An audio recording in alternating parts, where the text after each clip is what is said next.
Hello everyone, this is Ruhul Amin. Welcome back to my new video. After many days, I'm making a new video again, and today I will practice English. I thought this practice video could be helpful for you, so I'm sharing it with you. And today I will practice English related to phones. Okay, so let's dive in. This is a phone. It is a button phone. Now I'm going to call my father. I'm typing his number.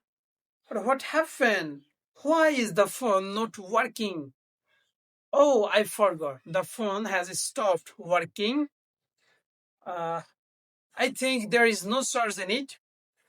Maybe the phone battery is completely dead. Maybe the phone battery is completely dead.